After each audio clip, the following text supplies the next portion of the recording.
2021 marks the 10th anniversary of the 20th anniversary edition of the classic cinematic platforming adventure Out of This World, or Another World as it's known everywhere else on this world. The retro game, so nice they remastered it twice, is still available for download on multiple contemporary platforms, which makes it both future and retro. Today on Future Retro, we'll break down why Another World was so amazing for its time, how it was able to survive the last 3 decades with its graphics virtually unaltered, and why you should keep playing it today.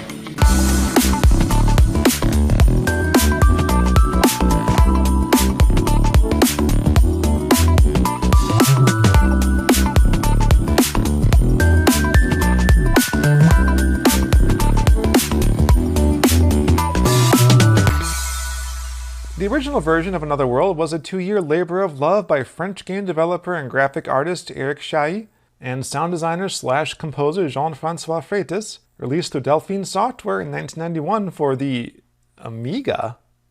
Huh, I would not have guessed.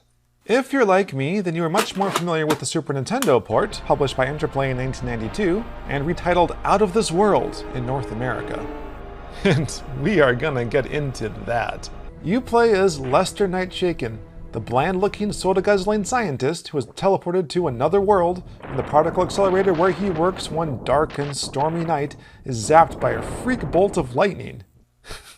Another world. Get it? Come to think of it, this is basically how the Flash got his powers on the CW series. Ah, damn it, Barry! Oh, right, sorry, drowning. Left to literally sink or swim, you platform your way across a desolate, but very much populated, alien landscape with only your wits and rage-quit-inducing trial and error to guide you. Ah, man! I love this game! Oh, out of Surge. The fact that this late Nintendo Switch port of the 20th anniversary edition of Another World by French developer Dojo is able to present the game to 21st century audiences with few changes to graphics, sound, and gameplay is a testament to Chahi's avant-garde design. And look, that's gonna be about my limit on clever French wordplay. To be fair, this isn't Letterkenny. While millions of colored triangles are all the rage in gaming these days, back in 1991 there were few titles that used them and fewer consoles that could render them in real time.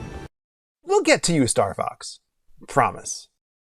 Not only did Another World render its vector-based graphics in real time on the Amiga, wow, but gameplay and cutscene animations looked realistically smooth thanks to Chahi's use of rotoscoping, a technique common in film but almost entirely unused in gaming with 2 notable exceptions.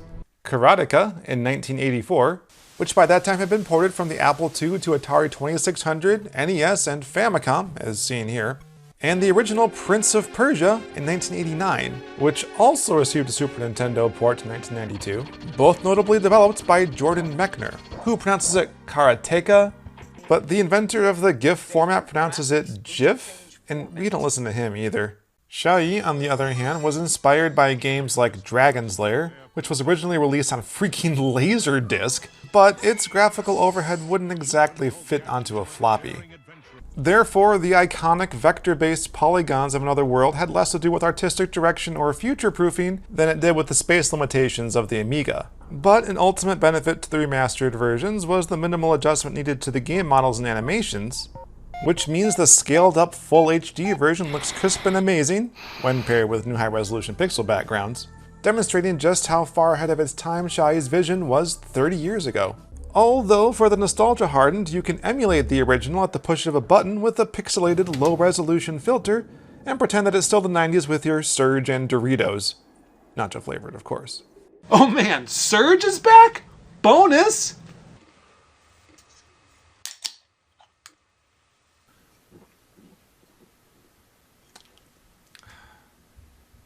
Nope, still here. Oh well. In fact, the Super Nintendo version was so advanced and so good, comparisons to the polygon-based graphics of Star Fox were inevitable, and some naturally assumed that Out of This World was a Super FX title. While it did exist at the time of development, Interplay didn't want to include the expensive new chip in the game. Rebecca Heineman, aka Burger Becky, who programmed the Super NES port, had this to say about her technical accomplishment. Since Interplay wouldn't pay for a Super FX chip, I found a way to do it with static RAM on the cart and DMA, which got me a great frame rate. Interplay wouldn't pay for the static RAM either, so I ended up using fast ROM and an MVN instruction. Interplay wouldn't pay for a 3.6 MHz ROM either, so frustrated, I shoved my block move code into the DMA registers and used it as RAM, running at 3.6 MHz. And it worked. I got fast block moves on slow cartridges and made a game using polygons working on a 65/816 with pure software rendering. A very big thanks to Burger Becky for her hand in bringing this classic title to a larger audience. You're welcome. Thank you for having me. Okay, so we've talked a lot about how it looks, but what is Another World even? There's no mouse interaction or external verb commands. So it's not an adventure game, like its Delphine Software predecessor Future Wars, for which I provided graphics prior to starting work on Another World. There are no health bars, dialogue, or stats even, so it's not an RPG. And I wouldn't call it a platformer even though it contains platforming elements. Mechanics that helped you early on might become de-emphasized or even impossible to execute in later stages. For instance, you might be forgiven for thinking that kicking things is a super important skill in your arsenal since it's your first weapon in this sci-fi dystopia. But once you pick up the gun, you never have to kick things again, and you couldn't if you tried. In fact, you never really had to kick things in the first place. It just increased the verisimilitude of finding your bearings in an alien world. Another World is more of a puzzle adventure game, where you learn through often brutal trial and error how to move on to the next area with jumping. Ultimately, the most important and universal skill you learn from the first level is how to run. And run. And jump. And run and jump. And run. And run. And you get the idea. Okay, I know that sounds like a platformer, but it's more, I don't know, survival horror? Because the next important skill you learn is failure. And you don't even get the benefit of a rewind mechanic, which... Okay, now that's a heck of a coincidence. Alright, now you're just showing off.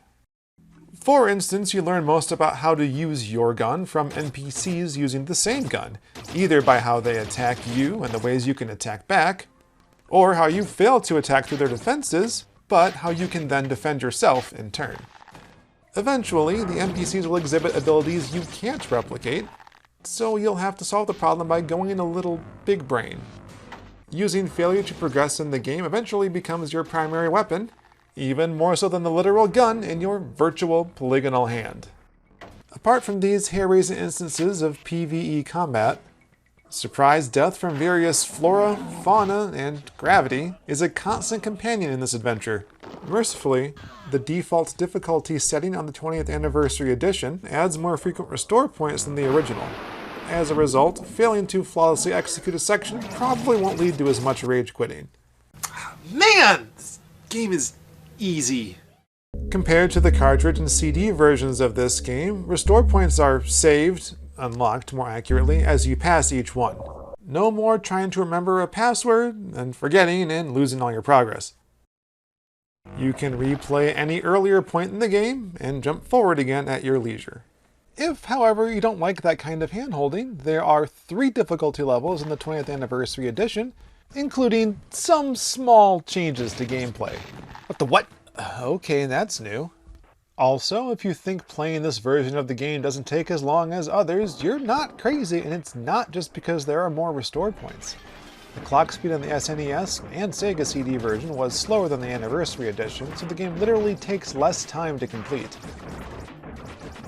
As a consequence, if this is your first time playing Another World, not only are you in for a treat, but you're probably going to have a better experience than the rest of us did when the King of Pop was still king, but Prince was paradoxically not Prince again, yet.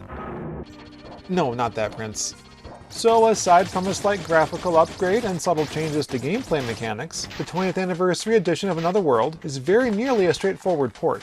Though it includes this section that's only new compared to the original Amiga version, there are no extra levels or alternate scenes, no online features or microtransactions, thank the maker. Nope, just bare bones quasi-platforming action. No surprises whatsoever.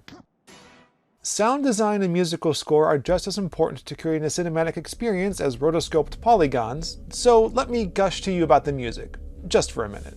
I've been sitting at this title screen for a while and haven't gotten to the opening story crawl yet, but that's okay. Maybe if I just start the game, we'll get... So it went just right into the intro. Maybe I'll just unlock it later. At least this is all totally the same so far. Okay, so like I was saying, this game features background music for every level, musical stingers for death scenes, and this adrenaline-thumping chase music that's just been seared into my childhood brain. That's not... What? Okay, I get it now. So it turns out that the only music in the original Amiga version was over the intro and used again at the end of the game. The 20th Anniversary Edition introduces this remastered soundtrack, which does away with all the painstaking original sound design by Jean-Francois Freitas and replaces it with high-sampled new sounds, but has none of the death stingers or chase music of the SNES and other ports. The near dead silent original soundtrack from the Amiga is still available from the options menu, but it's like one of those artsy compositions like a polar bear in a snowstorm, except for the ears. I guess this fits with the minimalist graphic design? Okay, what I really want is this one. Here we go. Now you're in for a real treat because... What the heck? I mean, this is music, but I've never heard this before, and what the crap damn was that? So it turns out that the Interplay port from Amiga to the Apple II GS and Super NES was something of a fraught experience for Chahi and Freitas. It was Interplay which added the opening Star Wars-esque story crawl, which, to be fair, one would last have had a moment's rest to write in a journal. The music during gameplay, which formed such a big part of my childhood experience, was also added by Interplay, who commissioned new pieces by Dutch composer Charles Dienen. Interplay also wanted to replace the sole intro piece by Freitas as well, but Chahi fought to keep the original music, at least for the SNES version, and won that fight without having to resort to any unusual tactics. Unfortunately, the iconic Dienen score is not one of the 3 sound options, and with this year being the 30th anniversary, I'm not holding out any hope that will change. The one version of the soundtrack with music throughout actually comes from a Sega CD port of Another World released in 1994. Chahi had finally convinced Interplay to allow original composer Jean-Francois Freitas to compose a score which imitated the Charles Dienen offering, although why Freitas wasn't tapped the first time is still a mystery to me. Weirdly, this Sega CD version is renamed yet again to Heart of the Alien, but when you go to the title screen, there's What the Crap is Out of This World Part 2. Oh, we are definitely coming back to this in another video. Thanks to the artistic vision and practical programming of Eric Chahi, even though the 30th Anniversary Edition is a decade old itself, Another World barely shows its age. Whereas some modern remakes only draw inspiration from the original and share the same name, this title is essentially a modern port of a nearly flawless game. In contrast, Another World's narrative structure resists expanding or adding levels, as some Kickstarter-funded remakes have done, which may not be a good thing depending on how you feel about the ending. That also means we'll likely never see an official sequel or alongside adventure because Chahi feels it doesn't need one and isn't interested in making it, which honestly is just so French. As a consequence, if you played Another World 30 years ago, you could probably beat it today in 30 minutes if you know what you're doing. So for most aging gamers here in the future, it's probably best that at the time of this recording, it only costs about $10. And despite pretending like the Super Nintendo version never existed, it should still tickle a lot of the same nostalgia buttons for retro Nintendo gamers. Perhaps not coincidentally, the not sequel that everyone thinks is a sequel, Flashback, also by Delphine Software but had no involvement from Chahi, not only got a slightly more recent HD upgrade treatment with snazzy new rewind features and even more enhanced fakey retro graphical effects, it also got a physical release for Nintendo Switch and other consoles by Microids, similar to the limited run games copy of Another World that we used for this video. That, as well as Heart of the Alien, is definitely another story entirely, but ones that we will tackle extremely soon. Thank you for watching Future Retro. If you enjoyed this episode, please give it a like and subscribe and click on the bell so you don't miss our upcoming publishing reviews of Another World's disavowed literal and spiritual successors. Also, be sure to support us on Patreon. You'll get some cool swag, plus behind-the-scenes looks into the making of this and other videos. Even $1 is better than an ad. And remember to keep playing those game remakes and remasters, because everything becomes retro eventually. Famicom Dojo.